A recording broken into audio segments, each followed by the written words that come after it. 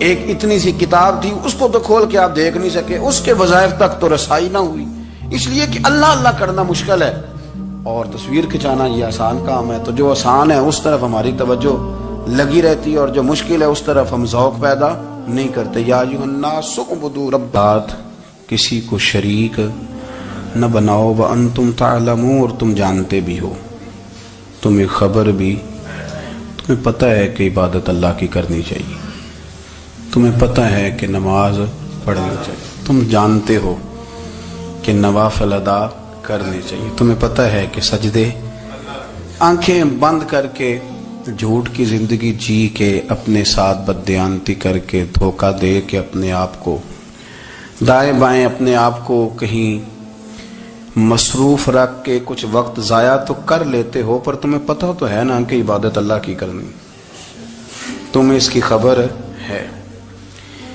فرمایا اس رب کی, دیکھیں نا انسان پر اگر کوئی شخص نیکی کر دیتا ہے, احسان کر دیتا ہے, تو انسان اس کے سامنے پھر گردن نہیں اٹھا سکتا, یار یہ میرے مشکل وقت کا دوست ہے, اس نے میرے ساتھ نیکی کی ہے, کبھی بھی گردن نہیں اٹھائے گا, جھکا کے رکھے گا. تو اگر عام کوئی نیکی کر دے تو اس کے سامنے انسان کبھی گردن نہیں اٹھاتا. تو جو رب ساری نعمتیں عطا فرمائے, جو کہے کہ تیری تخلیق میں نے کی, تجھ سے پہلوں کو بھی پیدا میں نے کیا, تیرے لیے زمین کا بچھونا بھی میں نے بچھایا, آسمان کی چھت بھی میں نے لگائی, تیرے لیے زمین سے ساری اناج کو, پھل کو, کھیتیوں کو نکالا بھی تیرے لیے. اب تو اس طرح کر کہ تو میری عبادت کر, تو میری بارگاہ میں جھک جا. بہت سارے نشے لوگوں کو لگے ہوئے ہوتے ہیں, ہر آدمی کوئی نہ کوئی نشہ کرتا ہے, کوئی دولت کا کرتا ہے, کوئی شہرت کا کرتا ہے, کوئی اپنی تعریف کا نشہ کرتا ہے, 2-4 لوگوں سے تعریف سن کے مطمئن ہو جاتا ہے. ناراض تو نہیں ہوگے اس جملے سے آپ؟ کرتے ہیں لوگ دولت کا نشہ بھی. یہ جب نقصان ہوتا ہے تو بندے بیمار نہیں ہو جاتے, پیسے ڈوب جاتے ہیں تو لوگ بیمار نہیں ہو جاتے. تو اس کا مطلب یہ ہوتا ہے کہ نشہ ٹوٹ گیا ہے. اب بہک ہوئے ہیں نا تھوڑے سے تو کانپتے ہیں, تڑپتے ہیں, پریشان. نشہ ہی اسی طرح ہی کرتا ہے نا, نہیں ملتا تو پریشان ہوتا ہے. یہ سارے نشے ہیں, مختلف قسم کا نشہ. اب مانتے نہیں اس بات کو, تسلیم نہیں کرتے, کیونکہ تسلیم کرنا بڑا مشکل کام ہے. اس کے لیے تو بڑی ساری چیزیں جو ہیں وہ دبوچ کے اور بڑی سارے رستے پھلانگ کے آنا پڑتا ہے, تو بڑا مشکل ہے ماننا, ورنہ کرتے ہیں ہم. ہمارا مزاج ہے. یہ گھومنے پھرنے کا, دنیا دیکھنے کا بھی ایک نشہ ہے, یہ بہت ساری باتیں کرنے کا بھی ایک نشہ ہے, گپ شپ کا بھی ایک نشہ ہے. 2-4 لوگوں کی جب تک پگڑیاں نہ کھول لیں, بعض لوگوں کو نیند نہیں آتی. یہ غیبت کا, چغلی کا, بددیانتی کا, یہ بھی ایک نشہ ہے. اس پر ملا رومی رحمت اللہ نے بڑا کلام لکھا ہے. وہ کہتے ہیں مانگ کے کھانے کا بھی نشہ ہے, مانگ کے کھانے کا بھی نشہ ہے. وہ کہتے ہیں کہ ایک بھیک مانگنے والی خاتون تھی, تو بادشاہ کے پاس بھیک مانگنے آئی, تو بادشاہ کو پسند آ گئی, اس نے شادی کر لی. اب اس کو عادت تھی بھیک مانگ کے کھانے کی, تو وہ کنیزوں سے کہا کرتی تھی کہ فٹافٹ نہ روٹی لے کے آیا کرو, میں 2-3 دفعہ مانگوں تو پھر لایا کرو. چونکہ ایک نشہ ہے نا, تو میں مانگوں 2-4 دفعہ تو پھر.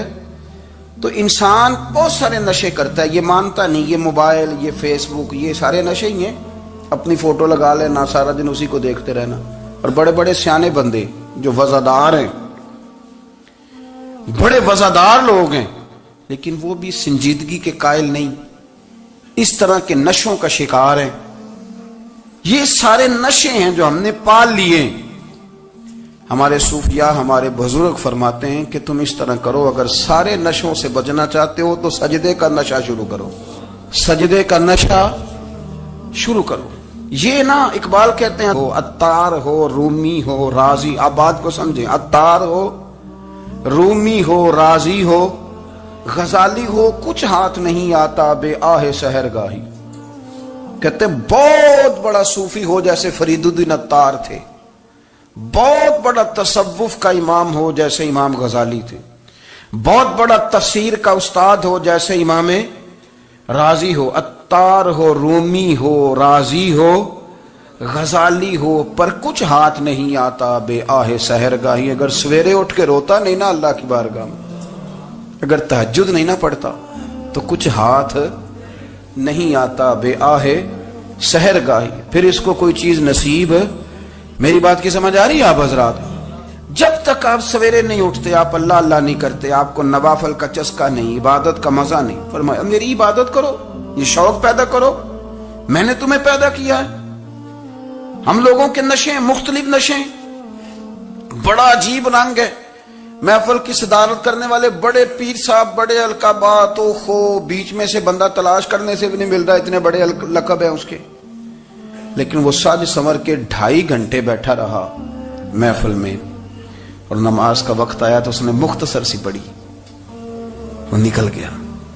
ہلکے سے سجدے کیے. او اتنا بڑا عشق رسول نعت خواں, او ہو کیا بات ہے. اور عشق رسول کا بہت بڑا پیغامبر, بہت بڑا مبلغ, اور بیچارہ سمجھ ہی نہیں سکا کہ اللہ کے رسول نے فرمایا تو نماز پڑھ میری آنکھیں ٹھنڈی ہو جائیں گی. تو یہ نشے کے عادی تو ہیں پر حقیقت کے قائل نہیں ہیں. یہ بس ٹھیک ہے, خوابوں کی دنیا میں لوگ زندہ ہیں, پر جن کو یہ جو نشہ تھا نا عبادت کا, یہ میرے رسول پاک کی چاہت ہے, یہ میرے نبی کریم علیہ السلام کی. آپ دیکھیں نا حضور مہینوں جا کے غار حرا میں بیٹھتے. کیا وہاں تبلیغ کرتے تھے؟ کوئی کتاب لکھتے تھے؟ رسول کریم علیہ السلام مہینہ رہتے غار حرا میں. کوئی نہ مجھے دیکھے, کوئی نہ مجھے ملے. حضور یہاں کیا ہے؟ فرمایا میں اپنے رب کی عبادت کروں گا. نبی کریم علیہ السلام نے سجدوں کے ساتھ پتھروں اور پہاڑوں کو آباد کر دیا, سجدوں کے ساتھ. آپ کا سجدہ آپ کو بہت ساری چیزوں سے چھڑا لیتا ہے, یہ بہت ساری جگہوں سے جھکنے سے بچا لیتا ہے. صوفیاء اولیاء یہ کیا کرتے تھے؟ یہ سجدے کا ذوق ہی تو پیدا کرتے تھے. سجدے کا ذوق. شاہ عبد العزیز دباغ رحمت اللہ تعالی علیہ اپنے مریدوں سے فرمایا کرتے تھے کہ اگر تم پکے نمازی بن جاؤ نا, تہجد گزار ہو جاؤ, تو میرے پاس آنا جانا چھوڑ دینا. اور اس کی حضور کیوں؟ فرمایا میں تمہارے اور رب رسول کے رستے میں رکاوٹ نہیں بننا چاہتا, اور میرا مقصود ہے تمہیں وہاں تک پہنچانا. جب پہنچ گئے تو پھر میری ضرورت ختم ہو گئی. ہاں کبھی وسوس آئے, شک پیدا ہو, تکلیف ہو تو آنا, ورنہ میں نہیں چاہتا کہ میں رکاوٹ بنا رہوں. تم اللہ اللہ کرو, اس مالک کو راضی کرو. میرے رسول پاک علیہ وسلم نے فرمایا بندہ اللہ کے سب سے قریب اس وقت ہوتا ہے جب وہ سجدے کی حالت میں ہوتا ہے. کس کے قریب ہوتا ہے؟ اللہ کے سب سے قریب ہوتا ہے. وہ بڑا نیڑے ہے رب کے, بڑا قریب ہے, اس لیے کہ وہ حالت سجدہ میں. وہ جب سجدے کرتا ہے نا اس کی بارگاہ میں, جب جھک جاتا ہے. آپ ذرا سجدے کی کیفیت دیکھیں نا, زبان بھی یہاں ہے, آنکھ بھی یہاں ہے, کان بھی, عقل بھی ساری, اس نے سارا کچھ رکھ دیا سجدے میں. آپ وہ کبھی پیچھے جائیں تو دیہاتوں میں کہا جاتا تھا ناک سے نکیریں نکالو, بہت بڑی سزا ہوتی تھی نا, ناک سے نکیریں نکالو, بڑی سزا ہوتی تھی. تو اس نے کہا مالک مجھے کسی نے کہا نہیں, پر دیکھنا میں نے رکھ دی ساری عقل سجدے میں, اور رکھ کے کہا کیا سبحان ربی یا اللہ میں پست ہوں تو اعلیٰ ہے, اللہ تو میرا رب ہے اور تو سب سے اعلیٰ. اتنا. اور فرمایا جب یہ اس کیفیت میں ہوتا ہے تو پھر یہ اپنے رب کے قریب ہوتا ہے. کثرت عبادت, نوافل. ہمارے ہاں عمرے کی قرآن اندازی محفلوں پہ ہونے لگ گئی ہے, حالانکہ حدیث سے ثابت نہیں. میں دوستوں سے کہتا ہوں جائز ہے, کرنی چاہیے. عمرے کی قرآن اندازی جائز ہے, پر کسی حدیث میں نہیں آئی کہ قرآن اندازی کرو عمرہ کرو. حدیث میں قرآن اندازی یہ آئی ہے کہ نبی پاک علیہ السلام نے فرمایا تمہیں پتہ چل جائے نا پہلی صف کا ثواب کتنا ہے, تم قرآن اندازی کرو. عمرے کی قرآن اندازی کا تو پوسٹر چھپتا ہے, تو یہ والی قرآن اندازی کب ہونی ہے؟ ہونی چاہیے کہ نہیں؟ حضور نے فرمایا تمہیں پتہ چلے کہ اس کا ثواب کتنا, تو تم قرآن اندازی کرو, تم قرآن ڈالو. جب آپ نماز پڑھ رہے ہوتے ہیں, جب آپ کا مصلی آباد ہوتا ہے, صلاح الدین ایوبی ایک بزرگ سے ملاقات ہو گئی, بیت المقدس پر قبضہ تھا عیسائیوں کا, تو صلاح الدین بڑے پریشان تھے. وہ بابا جی کہنے لگے پتر کیا ہوا؟ کہنے لگے حضور پتہ چلا ہے دشمن کے 2 بحری بیڑے اسلحہ لے کے آ رہے ہیں. مسلمان پہلے ہی کمزور ہیں اور اب اگر 2 بحری بیڑے اور آ گئے تو حضور مسئلہ بن جائے گا. تو میں پریشان ہوں کہ کس طرح یہ کم مسئلے والی ہماری فوج ہے کیسے مقابلہ کرے گی. تو بابا جی کہنے لگے پتر اس طرح کرنا آج رات تو بھی دعا کرنا اور میں بھی کروں گا. تو بھی دعا کرنا, آپ ناراض نہ ہونا. ہم تو پیروں والے ہیں, ہم تو پیروں کے نوکر غلام ہیں, ہمارا تو گزارا ہی نہیں, ہمیں تو ملتا ہے سارا کچھ وہاں سے. پر میرا سوال یہ ہے کہ تعویذ لینے جاتے ہو نفل کیوں نہیں پڑھتے؟ رات اللہ اللہ کیوں نہیں کرتے؟ یہ بھی تو ہمارے بزرگوں کا ہی طریقہ ہے, انہوں نے تو ہمیں سکھایا ہے. صلاح الدین ایوبی سے بزرگوں نے کہا کہ رات آج نا اللہ اللہ کرنا تو میں تیرے لیے دعا کروں گا, تو بھی دعا کرنا. تو بندہ جب دکھی ہوتا ہے تو سجدہ کرتا ہے تو پھر ہی تو مصلی بھیگ جاتا ہے, پھر ہی تو مزہ آتا ہے. سکھی بندہ تو کعبے جا کے نہیں روتا. دکھی تھے, تکلیف تھی, تو سر رکھا سجدے میں تو تڑپ گئے. اور وہ بابا جی کہتے ہیں میں مسجد آیا تو صلاح الدین چیخے مار کے رو رہا تھا اور کہہ رہا تھا مالک میں کوئی اپنی شان کے لیے تو نہیں نہ لڑ رہا, اللہ کو میں کوئی قبضوں کے لیے تو نہیں لڑ رہا, مالک تیرے لیے لڑ رہا ہوں, مجھے بے آبرو نہ کرنا, میری مدد فرمانا. کہتے ہیں میں آیا تھا کہ مسجد میں دعا کروں گا, پر صلاح الدین ایوبی کو روتے دیکھا تو میں لوٹ گیا. تو سویرے صلاح الدین ملے تو بڑے خوش تھے. میں نے کہا پتر کیا ہوا؟ کہنے لگے حضور وہ بحری بیڑے 2 آ رہے تھے نا اسلحہ لے کے, دونوں ڈوب گئے پانی میں ڈوب گئے. تو بابا جی کہنے لگے صلاح الدین وہ پانی میں نہیں ڈوبے, وہ تیرے آنسوؤں میں ڈوب گئے, وہ غرق ہو گئے. وہ جو تو نے مصلی بات کیا تو وہ تیرے آنسوؤں میں ڈوب گئے, وہ غرق ہو گئے, وہ تباہ اتنے قیمتی تھے تیرے آنسو کے بہا لے گئے دشمن کے بحری بیڑوں کو. میرے بھائی ٹھیک ہو گیا جی, میرے عزیز سمجھ لیں اس بات کو ہمیشہ کے لیے اور اس پر غور کر لیں اچھے طریقے سے کہ میرے رسول کریم سید عالم صلی اللہ علیہ وسلم نے نا ہماری توجہ دلائی, حضور نے ہمیں بتلایا, ہمارا ذوق بڑھایا عبادت کی طرف. ایک صحابی تھے حضرت ابو فاطمہ رضی اللہ تعالیٰ عنہ, یہ ترمذی شریف کی حدیث ہے. نبی پاک علیہ السلام نے فرمایا ابو فاطمہ قیامت کے دن مجھ سے جلدی ملنا چاہتے ہو کہ دیر کے ساتھ؟ تو کہنے لگے حضور کون ہوگا جو دیر سے ملنا چاہے گا, ہم نے تو جان دے دی وعدہ دیدار پر. اعلیٰ حضرت فرماتے ہیں جان دے دی وعدہ اور نقد اپنا دام ہو ہی جائے گا. مجھے لگتا ہے کہ یہ سودا نقد و نقد ہو جانا ہے, چونکہ ہم نے جان دے دی وعدہ دیدار پر. آپ نے وعدہ کیا تھا کہ مریں گے تو پھر زیارت ہوگی, تو مر گئے ہم زیارت کی خاطر. جان دے دی وعدہ دیدار پر تو نقد اپنا دام ہو ہی جائے گا. اے رضا ہر کام کا ایک وقت ہے, دل کو بھی آرام ہو ہی جائے گا. تو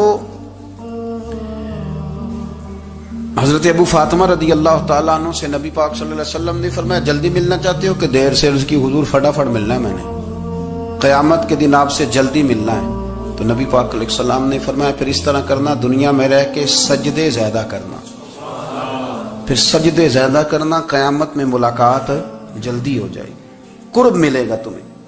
اپنے بچوں کے اندر دیکھیں نا, ہم شوق پیدا کرتے ہیں, ہمیں صحیح لفظ نہیں بولنے آتے پر ہم بچوں میں شوق پیدا کرتے ہیں کہ پتر ڈاکٹر بن جائے گا تو بڑا نفع کرے گا, تو لوگوں کی خدمت کرے گا, ملک و ملت کی خدمت کرے گا, تیرے ابا کا نام روشن ہوگا, تیرے دادا کی تعریفیں ہوں گی. ہم یہ ذوق پیدا کرتے ہیں.